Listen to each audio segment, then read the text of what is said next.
Allah, Allahu, Allah, Allah, Allah, Allahu, Allah, Allah, Allah, Allahu, Allah, Allah, Allah, Allahu, Allah, Allah. Resulta curioso que lo más cercano se vuelva a veces lo más lejano y misterioso. El Islam, una de las religiones que nacen de Abraham, salam, ubicada en el medio del mundo, como un océano inmenso entre Occidente y Oriente, es uno de esos ejemplos de lo cercano desconocido, vecino, familiar y a la vez completamente ajeno. No menos ignorada es su dimensión espiritual, que toma forma propia en el segundo siglo de la Égira, y hasta un nombre propio, el sufismo. A diferencia de lo que ocurre con sus hermanas, es decir, las otras tradiciones del libro, la búsqueda espiritual profunda en el Islam ha tenido siempre una vertiente popular, como un fermento que se aparta para preservar su pureza y vitalidad, y del cual resurge cada tanto con fuerza transformadora para estimular a toda la comunidad. La vitalidad de la vida espiritual en el Islam, llámesela tasawuf, sufía o irfán, se refleja en su inmensa literatura de una envergadura, diversidad y actualidad que difícilmente pueda concebirse en un ámbito como el nuestro. Parte de ese legado literario, asiduamente frecuentado y todavía vigente, son las máximas de sabiduría de Ibn Atala de Alejandría. Los hikam son un clásico del sufismo de la época de formación de las cofradías. La presente obra constituye una lectura que todavía se recomienda fervientemente por igual a novicios y adelantados en la vía, ya que es una guía breve y concisa en la cual está todo lo necesario para no perderse a lo largo del camino. Las máximas tienen la forma de un diálogo con el lector que se presume recorre este camino, pero imaginamos que en su origen fue en realidad un diálogo del autor consigo mismo, una interpelación a su propia alma durante la ebullición de su vocación temprana. Así, se entiende mejor su fuerza expresiva y su convicción ineludible. La humildad sin concesiones es una de las primeras recomendaciones. Entierra tu ser en la tierra de la insignificancia, pues lo que brota sin ser enterrado no alcanzará a fructificar. Sin contar con un orden externo, pero con la fuerza de lo que emana del espíritu que anida en el corazón, las máximas recorren multitud de temas. Dios, el mundo, el destino, las trampas del ego, los inicios y los finales, la meta verdadera, las pruebas y las tentaciones. Estas máximas son como postes que van señalando la ubicación del sendero, que discurriendo en medio del bosque es ocultado a veces por las plantas, a veces por la maleza. Esta obra se publicó por primera vez en la revista Al-Hikma en 2 números debido a su extensión, pero aquí se presenta corregida, ampliada, con el agregado de cartas y las confidencias, en versión bilingüe y con una considerable ampliación del comentario clásico que la acompaña. Es nuestra sincera intención iniciar con esta publicación de las máximas una colección de obras representativas de la tradición espiritual del Islam, como una manera de contribuir a disipar las nubes de esa ajenidad que mencionábamos en los primeros párrafos de este prefacio. Quiera el Señor aceptar este trabajo y auxiliarnos en esta tarea, pues a Dios retornan y se remiten finalmente todos los asuntos.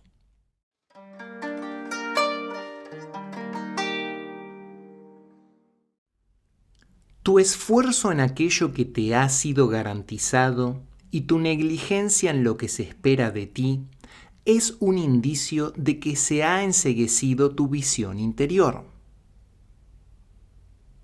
La basira es la visión del corazón que no ve sino los significados, mientras que la vista corpórea ve las cosas sensibles.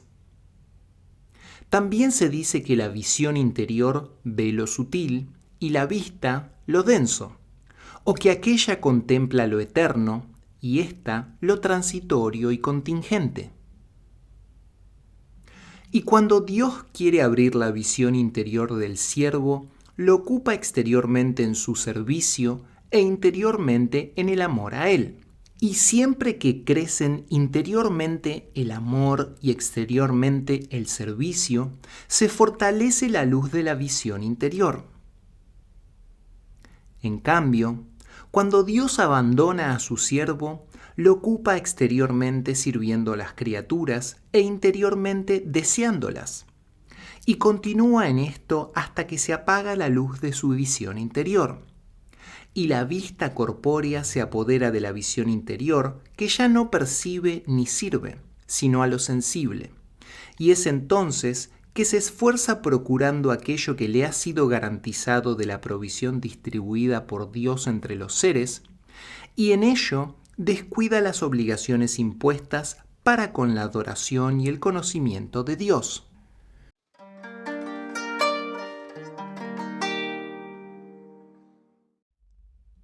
No te desesperes si se posterga la obtención del don divino, pese a la insistencia de tus súplicas, pues se te ha garantizado la respuesta en aquello que Él eligió para ti, y no en lo que tú eliges por ti mismo.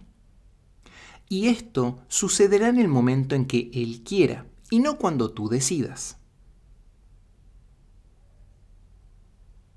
La garantía de la respuesta divina a la súplica del siervo se basa en su dicho: suplicadme y os responderé. Dice Ibn Ajiba: no te desesperes pues por su obtención y su liberalidad, pues Dios te ha garantizado la respuesta, con lo mejor para este mundo y para el otro, y te niega con amabilidad cuando procuras algo que no mereces por tu ignorancia. Como dice el Sheikh Abu al-Hasan al-Shadili: Dios nuestro, hemos sido incapaces de eliminar lo nocivo que conocemos de nuestras almas con lo que sabemos. ¿Cómo podríamos entonces eliminar aquello que no conocemos con lo que no sabemos? Algunos de los exégetas del Corán han afirmado que su dicho, exaltado sea, tu Señor crea y elige lo que quiere, elegir no les incumbe, significa que Él elige lo mejor que a ellos corresponde, y te responderá y asignará eso en el momento en que más te beneficie.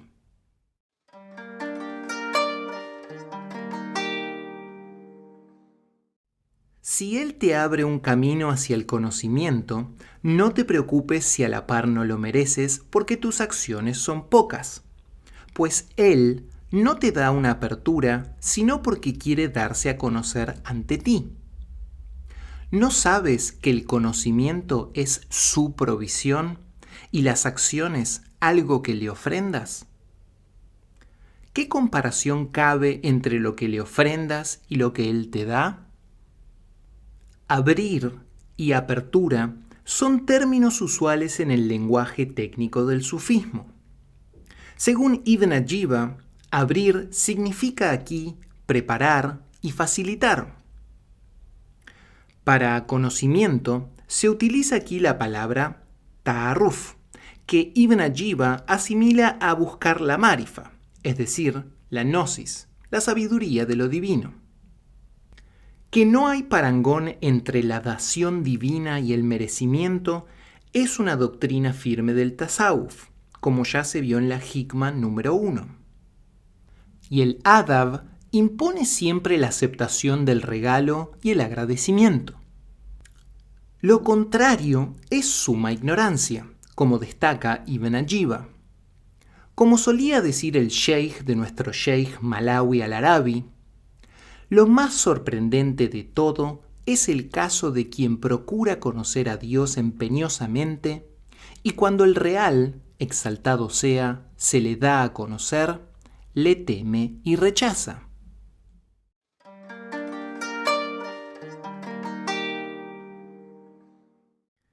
Nada beneficia al corazón como el aislamiento mediante el cual entra en el terreno de la meditación.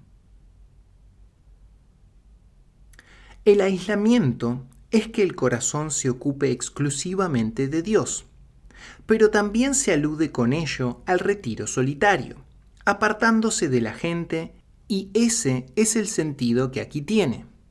Dijo el sheikh Abu al-Hasan al-Shadili: los frutos del aislamiento son la obtención de los regalos de la gracia divina, que son 4. Que se disipen las tinieblas, el descenso de la misericordia, la confirmación del amor y expresarse con la verdad.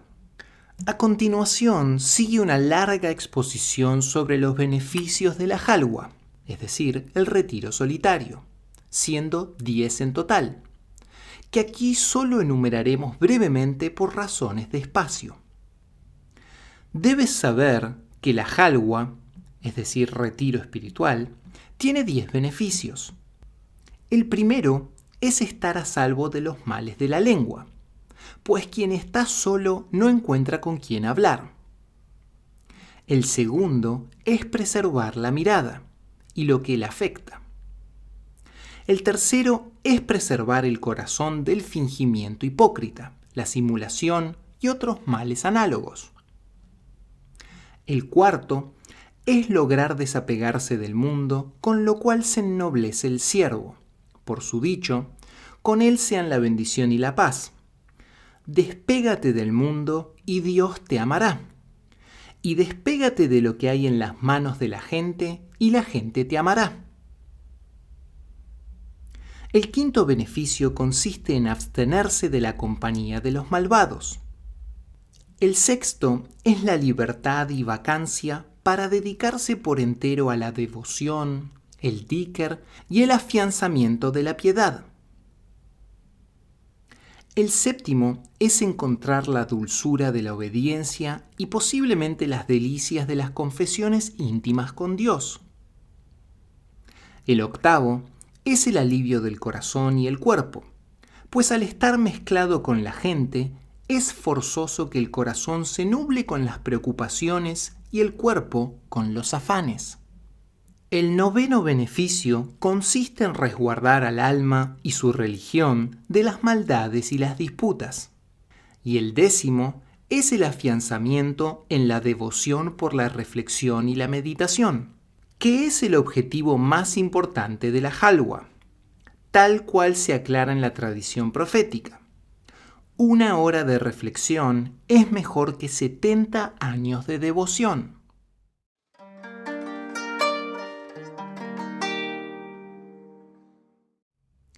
¿Cómo puede brillar un corazón en cuyo espejo están grabadas las imágenes de los seres? ¿O cómo viajará hacia Dios estando encadenado por sus pasiones?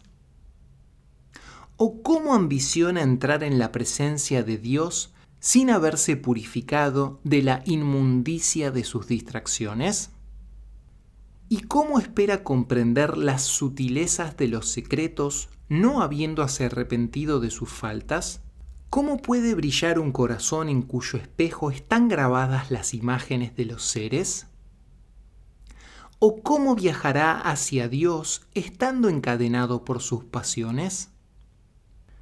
El corazón es el lugar de la manifestación de lo divino, pero ese lugar debe estar vacío y libre, y su espejo pulido, para que resplandezcan en él las realidades espirituales.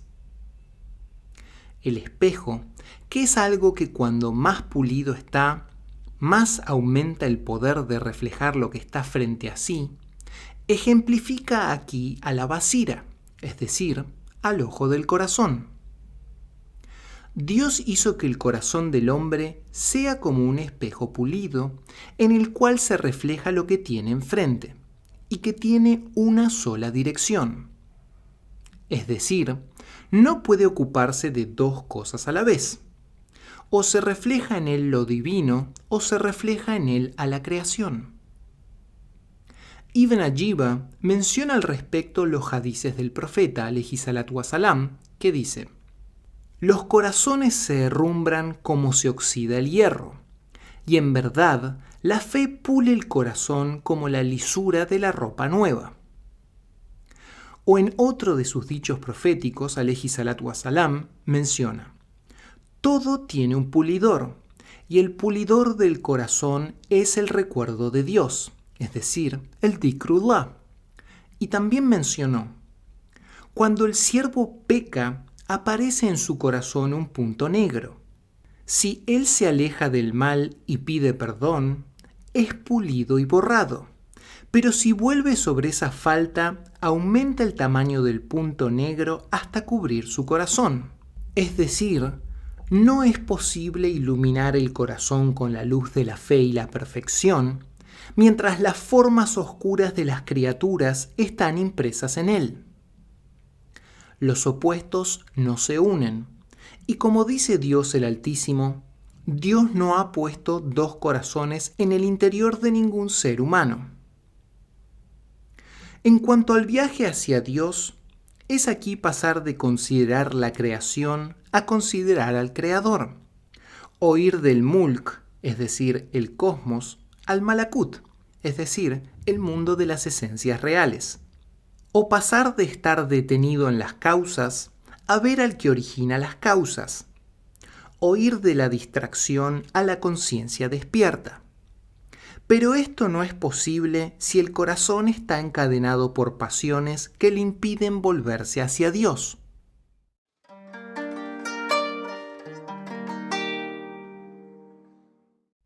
Evita la compañía de quien no te eleva con su estado ni te guía hacia Dios con sus dichos. La mejor compañía es aquí la compañía del sheikh, quien con su estado, sus palabras y sus silencios dirige al murid hacia la meta. Dicen algunos: quien no tiene sheikh, Satanás es su sheikh.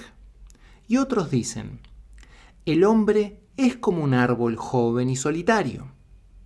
Si no lo podas y enderezas, crecerá torcido. Dijo el sheikh Abu al-Abbas al-Mursi: quien no tiene sheikh en este asunto no encontrará dicha en él. Y las condiciones del sheikh son 4: un conocimiento correcto, un saboreo puro, un anhelo sublime y un estado de complacencia. El conocimiento correcto es que domine con maestría su obligación, y es imprescindible que sea un sabio en las estaciones y las moradas espirituales que debe recorrer el murid, así como en las trampas e ilusiones del nafs, es decir, del ego, y que haya recorrido esto de la mano de un sheikh perfecto, habiéndolo saboreado directamente y sin proceder por imitación. Y esto es lo que se pretende con el saboreo puro.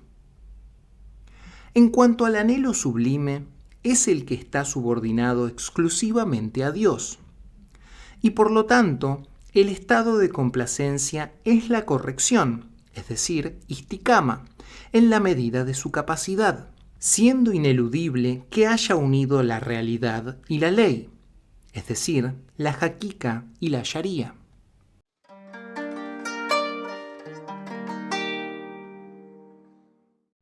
Quizás eres malo y piensas que eres bueno porque te acompañas con alguien peor que tú, o viceversa.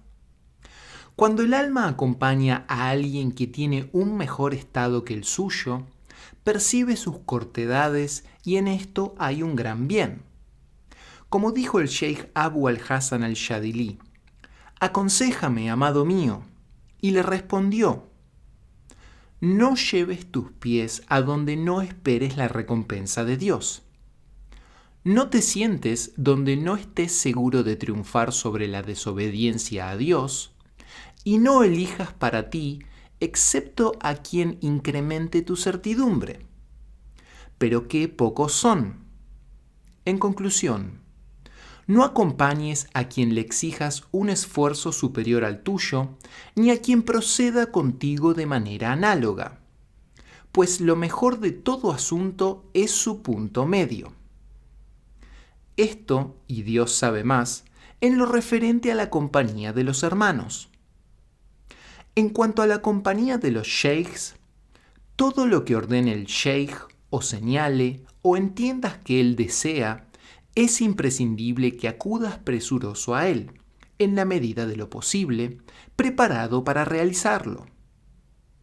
Dijo el sheikh de nuestro sheikh, Sidi al-Arbi ibn Ahmad ibn Abdallah: el fakir sincero es aquel que cuando el sheikh le dice, entra en el ojo de la aguja, no retruca y se para rápidamente para obedecer lo que se le ordenó, aunque no sea factible. Y dijo Sidi Ali en su libro: sabed que no se acerca el buscador a Dios con nada mejor que con la compañía de un sabio en él que haya encontrado.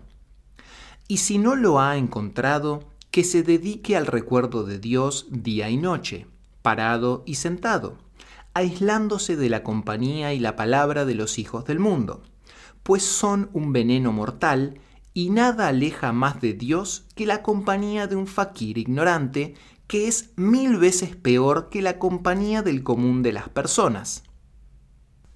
Por el contrario, la compañía de un sabio en Dios es mejor que el aislamiento, y este es mejor que la compañía de la gente desatenta, y esta es mejor que la compañía del fakir ignorante. Dijo Sa'd ibn Abdallah: precávete de la compañía de 3 clases de personas: los arrogantes desatentos, los lectores del Corán hipócritas y los aspirantes a sufíes ignorantes. Y el Sheikh Zarruq agrega una 4ª categoría, que son los sabios de las formalidades exteriores, diciendo: porque sus egos los dominan. Estar con ellos hoy en día es incluso peor que la compañía de 70 desatentos del vulgo o faquires ignorantes, pues no conocen sino lo exterior de la sharía y piensan que quien los contradice en esta exterioridad yerra y peca, y se esfuerzan en rechazarlos y aconsejarles. Que se cuide, pues, el murid de acompañarlos.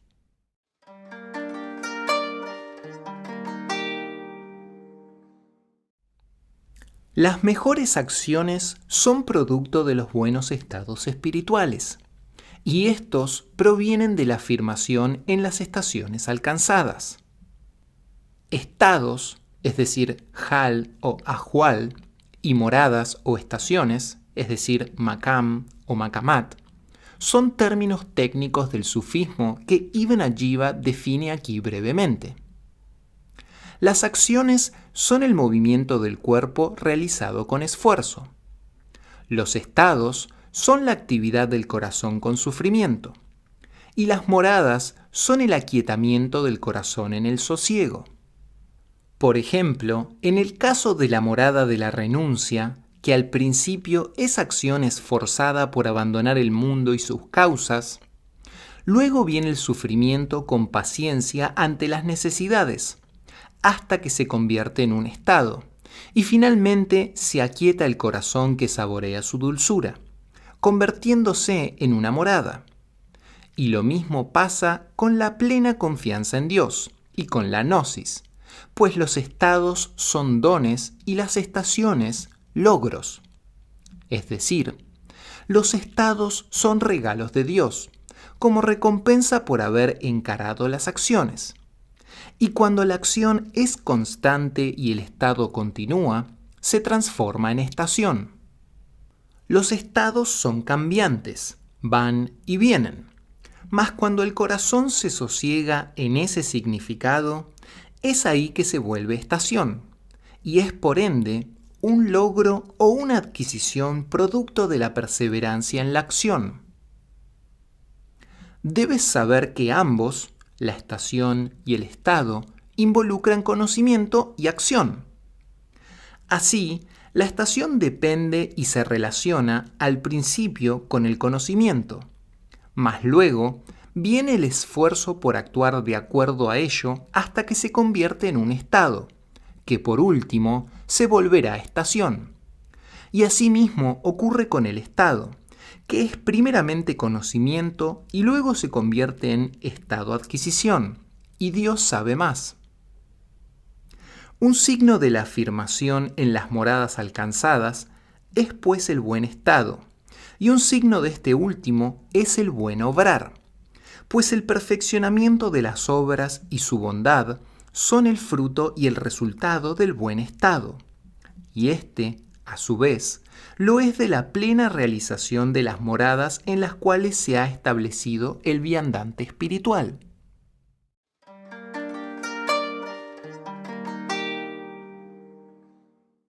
La luz es el ejército del corazón, así como la tiniebla es la malicia del alma, es decir, del nafs. Por eso, cuando Dios quiere ayudar a su siervo, le asiste con los ejércitos de las luces y le veda la asistencia de las tinieblas y de otros que él. La tiniebla es una cualidad asociada con la pasión del alma y su ilusión, que la enceguece para la contemplación del real, tomando lo vano por realidad. Ya hemos indicado en el comentario de la Hikma anterior que alma, intelecto, corazón, espíritu y secreto son nombres para una sola cosa, que es en realidad sutil y luminosa, encerrada en el cuerpo tenebroso. La diferencia en los nombres corresponde a sus distintos estados y fases. Un ejemplo de esto es el agua de lluvia que desciende hasta la raíz de la planta, para luego ascender por sus ramas hasta manifestarse en hojas y en flores, que luego se vuelven frutos que maduran, y se trata siempre de una sola y misma agua que pasa por distintas fases. Dijo el Sheikh Zarruj: la asistencia de las luces tiene 3 etapas. La primera es una certeza no contaminada por la duda o la conjetura. La segunda es el conocimiento acompañado de visión interior y clara evidencia.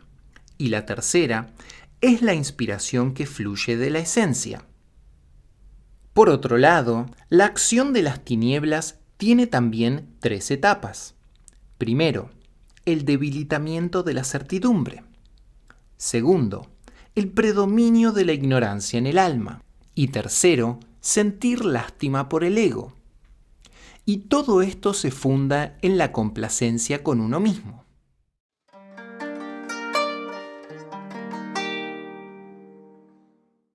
Dios ha dividido a sus siervos en 3 clases: la gente de la izquierda, la gente de la derecha y los adelantados. De los de la izquierda no se puede decir nada, dado que no avanzan hacia Dios en absoluto. Los de la derecha sí avanzan hacia Él, pero de manera tal que no son de los elegidos, porque se contentan con el exterior de la ley, es decir, de la Sharía, y no se dedican a la tarika ni a la haqiqa. Detenidos en las aguas y argumentos externos, no se han puesto en camino hacia la estación de la contemplación y la visión, por lo que tampoco puede decirse nada a su respecto. Los adelantados, que sí avanzan hacia él procurando conocerlo, se dividen en 2 tipos. Los que avanzan hacia Dios con las caricias de su bondad, establecidos en el agradecimiento de sus mercedes y gracias, llamados gente de la estación del agradecimiento. Y por otro lado están los que avanzan hacia él con las cadenas del examen y el perjuicio de las pruebas y las fatigas. Estas son la gente de la estación de la paciencia. Los primeros avanzan hacia Dios de buen agrado y los segundos a disgusto, o mejor dicho, por la fuerza. Como dice el Altísimo: ante Dios se prosternan los que están en los cielos y en la tierra, de buen agrado o a la fuerza. Y dijo Abu Maidán: La costumbre de Dios es convocar a sus siervos a obedecerlo, con amplitud de provisión y permanente bienestar, de manera que retornen a Él con sus mercedes. Pero si no lo hacen, los prueba con males y penas, para que así quizás se vuelvan hacia Él. Porque su voluntad es el retorno de los siervos, de buen agrado o a la fuerza. Hay entonces una gente a la cual Dios les consuela con las mercedes y les evita las pruebas, proveyéndoles de buena salud y asistiéndoles con riquezas y bienestar, la cual reconocen agradeciéndolo y ansiando conocer al benefactor. Y así, estos dones son para ellos una montura que los conduce hacia Él. Pero son pocos por su dicho. Pero pocos de mis siervos son muy agradecidos. A otro grupo que recibe lo mismo, esto los distrae y les impide ponerse en marcha hacia Dios. Y entonces Dios se los quita y los golpea con la prueba, para que así avancen hacia Él con cadenas, como dice el Hadiz. ¿Se asombra tu Señor de una gente que es arrastrada hacia el paraíso con cadenas? Dios ha ensalzado por igual al rico agradecido y al pobre paciente, al referirse a Salomón y Job. Algunos afirman que ser agradecido y obedecer es preferible a ser probado y soportar con paciencia. Y tal era también la posición de Ibn Ata'ala y de Abul Abdallah al-Tirmidhi al-Hakim. Cuentan algunos sheikhs que había un hombre en el Magrib que había renunciado al mundo, y era de los esforzados y tenaces en el camino espiritual. Su único medio de vida lo obtenía pescando en el mar. Parte de lo que pescaba lo daba en caridad y parte lo usaba para sí. Cierto día, uno de sus discípulos quiso viajar a otra de las comarcas del Magrib. Entonces este asceta le dijo: «Cuando llegues a ese país, ve a ver a mi hermano fulano y dale el salam de mi parte, pidiéndole que ruegue por mí y por ti, porque es uno de los amigos de Alá». Dijo el discípulo: «Emprendí el viaje y al llegar a ese país pregunté por ese hombre, y me condujeron a una mansión solo digna de los reyes, lo cual me asombró. Cuando pregunté por él, me dijeron que estaba con el sultán, lo cual incrementó mi asombro. Al rato, llegó como si fuera un rey a juzgar por el vehículo y su vestimenta. Esto incrementó mi sorpresa más que lo anterior, y pensé en volver sin reunirme con él, pero me dije: no me es posible contrariar al sheikh a quien le pedí permiso para viajar y me lo dio. Cuando entré a verlo, me asustó la cantidad de esclavos, siervos y belleza del lugar. Le dije: tu hermano fulano te manda sus saludos. Me preguntó: ¿vienes de estar con él? Sí, respondí. Y entonces me dijo: cuando vuelvas, dile lo siguiente: ¿hasta cuándo seguirás preocupado por el mundo? ¿Cuándo dejarás de aceptarlo? ¿Cuándo abandonarás tus ansias por él? Y por Dios, que esto me asombró más que todo lo anterior. Cuando volví con mi sheikh, me preguntó: ¿te reuniste con mi hermano fulano? Sí, le dije. ¿Y qué te dijo?, inquirió. Nada, contesté, pero insistió: es indispensable que me lo digas. Y entonces procedí a contarle lo que había escuchado, y así se largó a llorar un largo rato, para finalmente decir: mi hermano ha dicho la verdad. Dios ha limpiado su corazón del amor al mundo, y entonces Él lo ha colocado en su mano, es decir, al mundo con sus riquezas. En cambio yo, que he tomado de Él con mis manos, no tengo sino sus obras.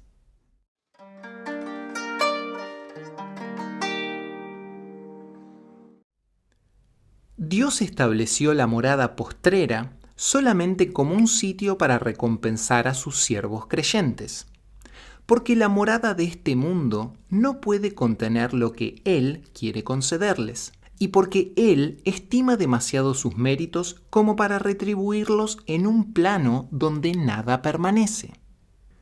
No cabe duda de que Dios ha definido a este plano como morada de la ilusión, y lo ha determinado a la destrucción y la ruina, pues es un ámbito vil, próximo, declinante y perecedero.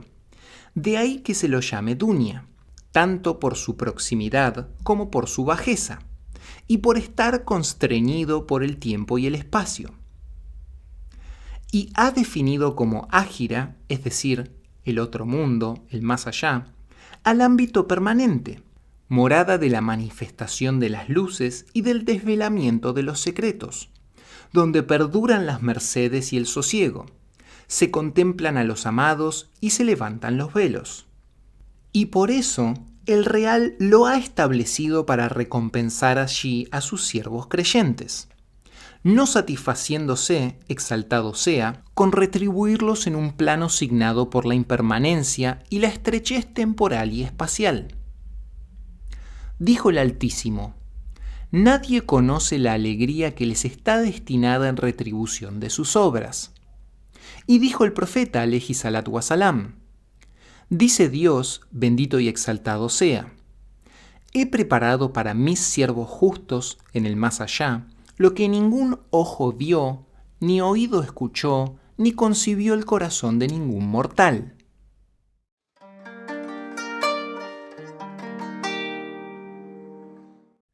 No es gnóstico quien, cuando alude a Dios alegóricamente, encuentra que el Real está más cerca suyo que su alusión, sino quien no recurre a ninguna alusión por su aniquilación en él y el recogimiento en su contemplación. La alusión, Ishará, es algo más sutil y delicado que la explicación, Ibarat, y el símbolo, Rams, es más sutil que la alusión. Hay entonces tres formas de referirse a la realidad: explicaciones, alusiones y símbolos. Cada una de ellas resulta más sutil que la anterior.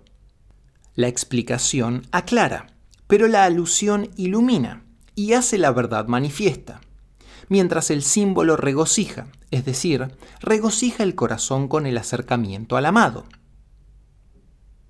Dicen algunos sufíes: nuestra ciencia es todo alusión, porque cuando se convierte en explicación, se oculta, es decir, se ocultan sus secretos, pues aunque se hable con la mayor pureza expresiva, no llega la explicación a manifestar el secreto. Las alusiones de los sufíes aparecen en los galanteos con el amado, como cuando aluden a Salma o Leila, o mencionan al vino y al copero, u otras cosas por el estilo que citan en sus poesías, igual que al referirse a las lunas, estrellas, soles, desiertos y mares, y otras hipérboles en su terminología técnica.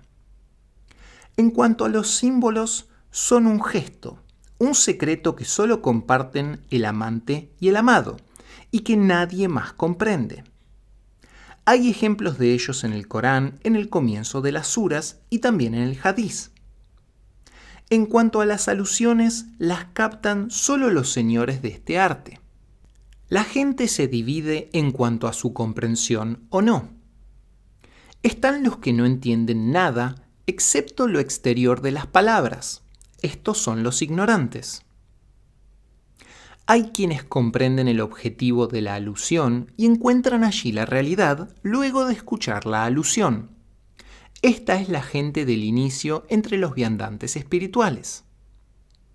Y están los que comprenden la alusión y encuentran al aludido, es decir, al real, más cerca suyo que la alusión. Tal es la gente de la aniquilación en la esencia, aunque todavía no estén firmes en ello. Por eso es que los ves demostrar tristeza en el Sama, moviéndose y excitándose sus espíritus, más de lo que les ves en el Dhikr, porque las alusiones en las poesías excitan más que las expresiones, a diferencia de lo que ocurre con los afirmados en esa estación, cuyos pies están ya firmes y sus corazones sosegados con la confirmación de la unión, habiendo prescindido ya de la alusión y del que alude. Por eso, cuando se le preguntó a Al-Junayd ¿qué te pasa?, solías agitarte en el Sama y demostrabas tu profunda tristeza, y ahora no vemos que te excites por nada. Él respondió: Ves a las montañas y piensas que están firmes y quietas, pero en realidad pasan como lo hacen las nubes. Tal es el sabio verdadero, que no requiere de alusión por su aniquilación en el real y el recogimiento en su contemplación.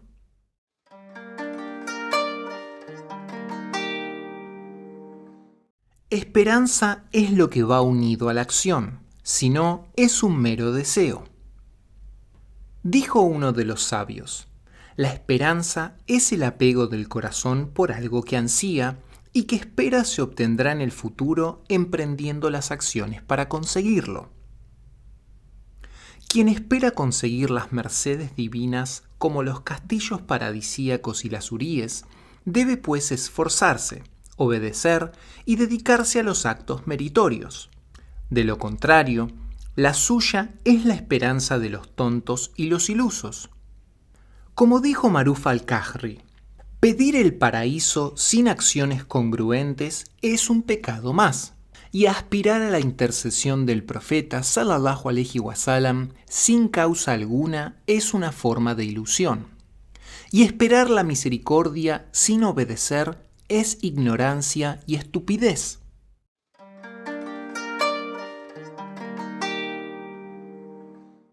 Quizás, al darte, Él te está negando, y puede que negándote, sin embargo, te dé. Como cuando durante la negación te abre la puerta de la comprensión y entonces esa negación se convierte esencialmente en dación. El predominio que la inclinación al mal y al autorreproche tienen sobre el alma hacen que ésta se alegre cuando recibe algo y se angustie cuando se le niegue, porque goza recibiendo y sufre ante la negativa. Esto debido a su ignorancia de su Señor y su incomprensión, pues si comprendiera a Dios, sabría que la negación es la fuente de la dación y viceversa. Como dice el Altísimo, puede que detestéis algo que es bueno para vosotros y puede que améis algo que os perjudica, pues Dios sabe y vosotros no sabéis. Un ejemplo de esto sería el caso de un niño que ve una comida excelente o unos dulces que están envenenados, y su padre lo sabe, y cada vez que el niño quiere echarle mano a esa comida, el padre lo aparta, incluso con violencia, por lo que sabe, y si el niño supiera, no trataría de tomar ese alimento.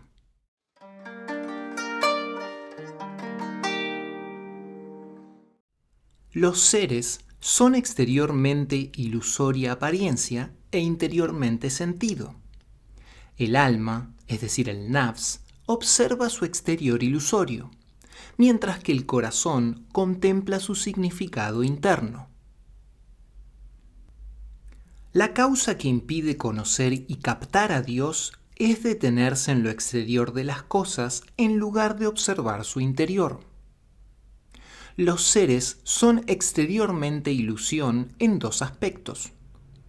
Por un lado, Dios hizo de ese exterior sensible algo esplendoroso, agradable a la vista y apetecible para el alma, con su diversidad de comidas, bebidas, vestimentas, monturas, como así también en el apetito sexual y por bellas moradas y jardines, grandes riquezas e hijos, con lo cual la gente se dedica día y noche durante meses y años a acumular esas cosas hasta que se les presenta la destructora de las delicias, es decir, la muerte. Y para ese entonces se arrepienten, cuando el arrepentimiento ya no les sirve, pues se ha secado la pluma y parten al otro mundo sin provisión alguna.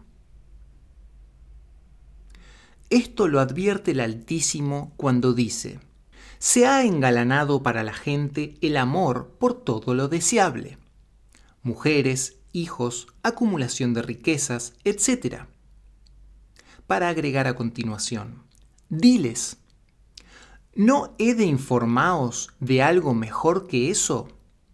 Los que teman a Dios encontrarán junto a su Señor jardines por cuyos bajos fluyen ríos en los que morarán eternamente, esposas purificadas y la complacencia de Dios. Dios ve siempre a sus siervos. Y dice también, exaltado sea, hemos engalanado lo que hay en la tierra para probarlos y ver cuál de ellos es de mejor obrar, es decir, quién se desapega más de todo ello.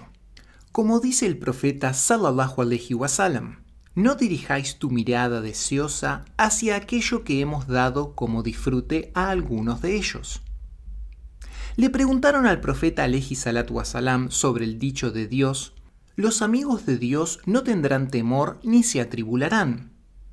Y él respondió: son aquellos que contemplan lo oculto del mundo.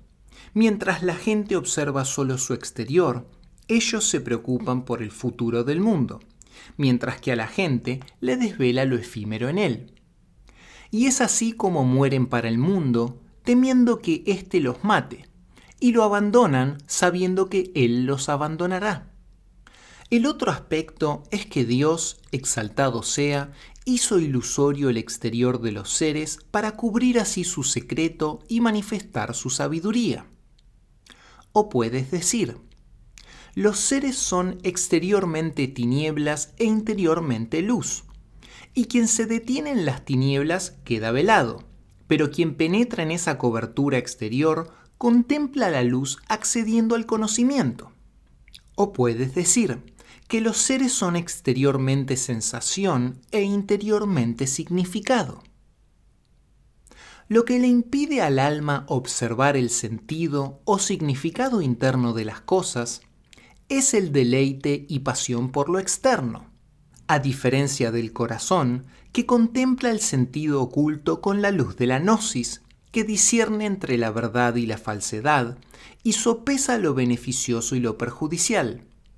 Tal es el fruto de la piedad.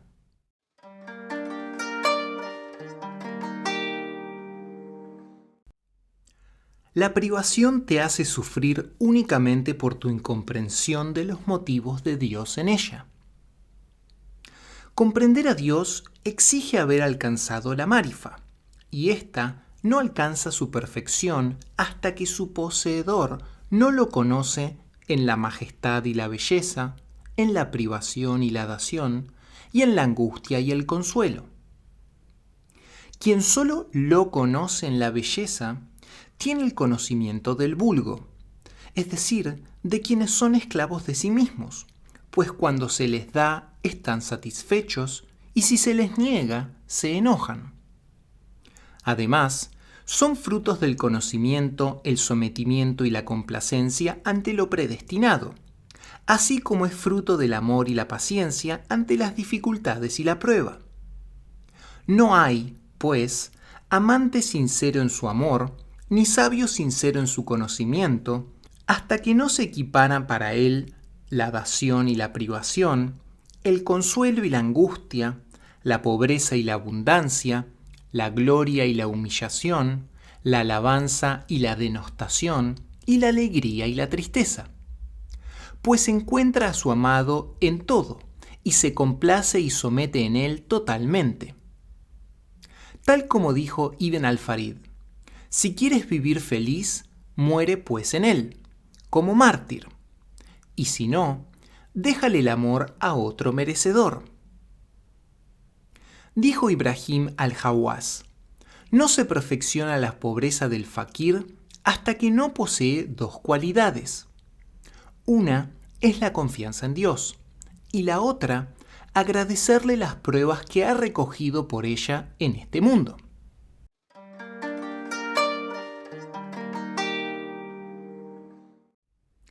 El mejor de tus momentos es aquel en el que eres testigo de tu indigencia y se te devuelve a tu insignificancia. La contemplación de tu indigencia es el mejor de tus momentos en dos sentidos. Por un lado, porque con ello se confirma la servidumbre y se exalta la importancia del señorío, con lo cual se ennoblece y perfecciona el siervo. En efecto, en la medida de la confirmación exterior de la servidumbre, se potencia la contemplación interior del señorío. O también puede decirse, cuando mayor es la servidumbre exterior, mayor es la libertad interior. O también, cuando mayor es la humillación exterior, más es el honor interior. Habiendo elegido Dios a sus profetas como siervos, se confirma que lo más noble de la condición humana es precisamente la servidumbre. En cuanto al segundo aspecto, consiste en que en la indigencia hay un aumento de la ayuda divina y del pedido de auxilio, pues las limosnas son solo para los pobres y los indigentes. Si quieres entonces que se derramen sobre ti los regalos, perfecciona la pobreza y la indigencia que tienes. Pues Dios ha unido el auxilio y la victoria a la indigencia y a la humillación. Confirma la importancia de la debilidad y la cortedad de recursos al decir, exaltado sea, Dios ciertamente os auxilió en Badr cuando erais humillados por estar en inferioridad de condiciones, y recordad cuando erais pocos y Él os multiplicó. E inversamente convirtió en desilusión y falta de auxilio y asistencia la exteriorización de gran fuerza y recursos al decir exaltado sea. Y en el día de Hunain, cuando complacidos por vuestro gran número, éste no os sirvió de nada, cuando la tierra, a pesar de su vastedad, os resultó angosta y volvisteis la espada para huir.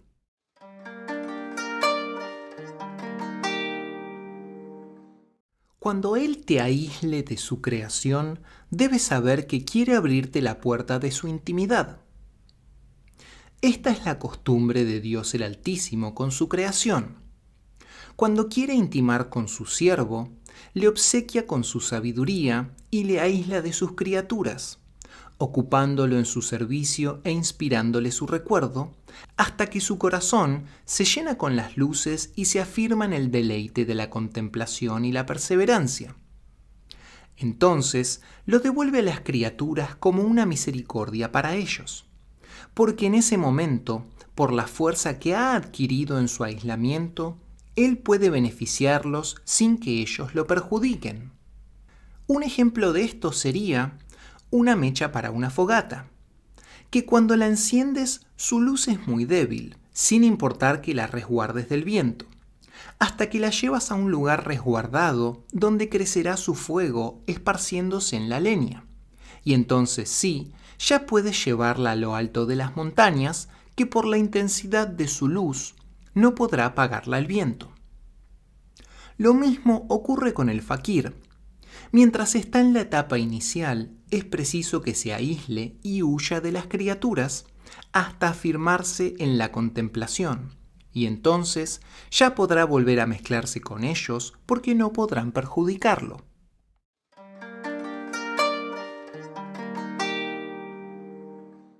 Las ayudas llegan en la medida de la preparación, y las luces resplandecen según la pureza de los secretos. Aquí ayudas se refiere a las luces que dirigen a los viandantes y a las luces del encuentro cara a cara de los unidos, las cuales se enseñorean en los corazones de los siervos según su equipamiento y preparación. Pues según la medida del esfuerzo será la contemplación, y según la amplitud del vaciamiento será el engalanamiento. El beneficio de estas ayudas es purificar los corazones de la otredad y purgar los secretos de las sombras del mundo sensorial y de la detención ante esas luces. No cesa de descender la lluvia de la asistencia sobre la tierra de las almas puras, los corazones limpios y los espíritus iluminados, hasta que se llenan con las luces de los significados, aspirando por ellas a los secretos de la esencia y relacionándose por ellas con las luces de los atributos. Y análogamente, resplandecen las luces de los conocimientos divinos en los horizontes del cielo de los corazones, en la medida en que esté despejado ese cielo de las nubes de las criaturas y la niebla de la otredad.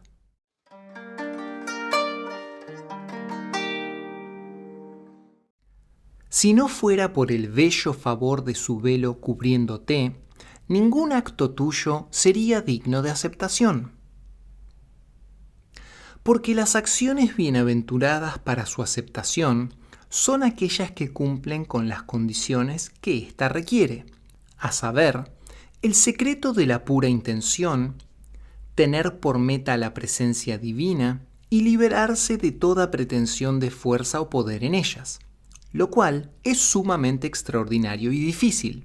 Por lo tanto, si no fuera porque Dios nos agracia con la belleza de su velo, cubriendo nuestras maldades con su benevolencia y piedad, no habría ninguna acción aceptada. Este es el significado de su dicho, exaltado sea. Esos son aquellos de quienes aceptaremos lo mejor de sus obras, y cuyas malas acciones pasaremos por alto. Esos estarán entre los destinados al paraíso, en cumplimiento de la promesa verídica que se les hizo en este mundo.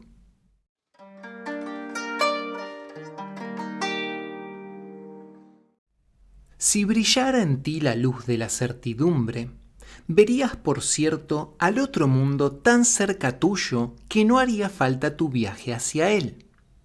Y verías que las bondades del mundo ya están cubiertas por el eclipse de la aniquilación. La certidumbre es aquel conocimiento al que no agobia la ilusión, ni aqueja la duda, ni va acompañado de inquietud. Pues no es alterado el conocimiento acompañado de sosiego, y en el cual el corazón no siente ansiedad ni conmoción. El brillo de la luz de la certidumbre es la exteriorización de sus efectos en los actos.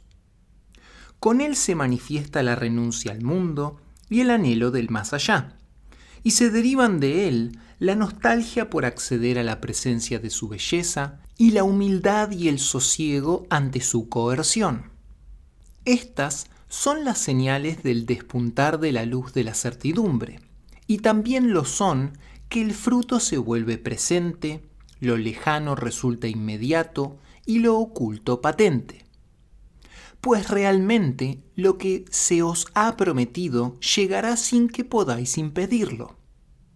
Luego, si brillara en tu corazón la luz de la certidumbre, verías que el más allá ya está aquí, tan cerca tuyo que no necesitas viajar hacia él.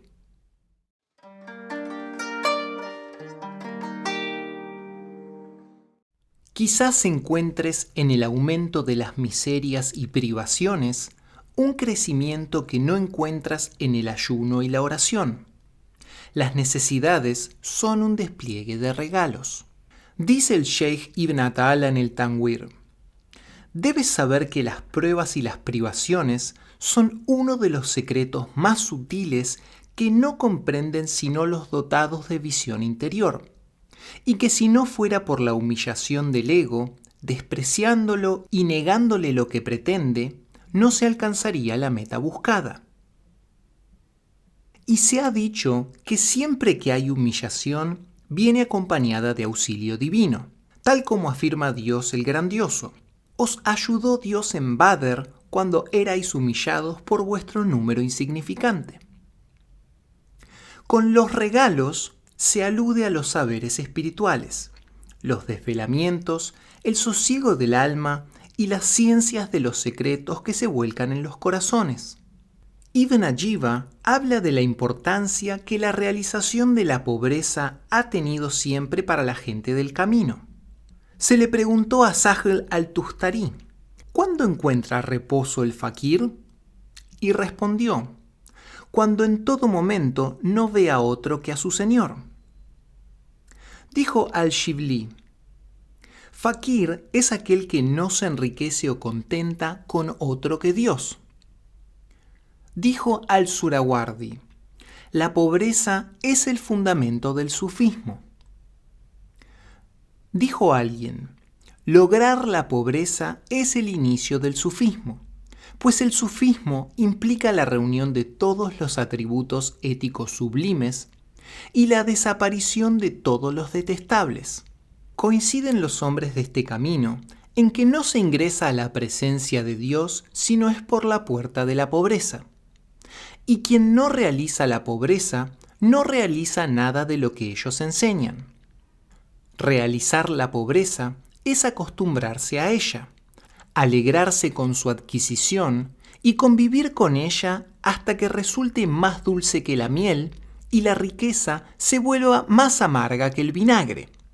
Y recién entonces se derraman sobre el aspirante los regalos y se amplían los saberes hasta volverse el más opulento de los ricos.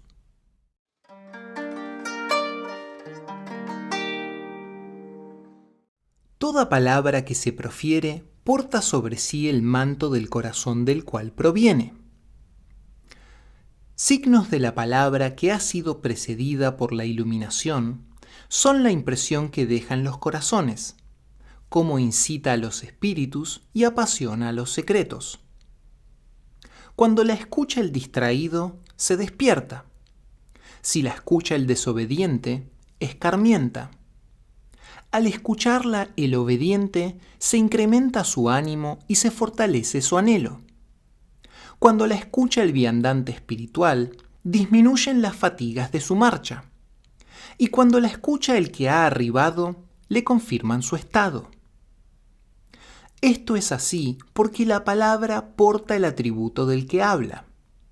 Si el que habla posee luz, ésta se vuelca en los corazones de los oyentes. Pero si en cambio está sumido en la oscuridad, su palabra no va más allá de los oídos del que escucha, pues la palabra que se profiere porta sobre sí el manto del corazón del cual proviene. Y es por esto que dijo Seydina Ibn Abi Talib, Dios ennoblezca su rostro: cuando alguien habla, lo conocemos al instante, y si no habla, lo conocemos al cabo del día por sus acciones.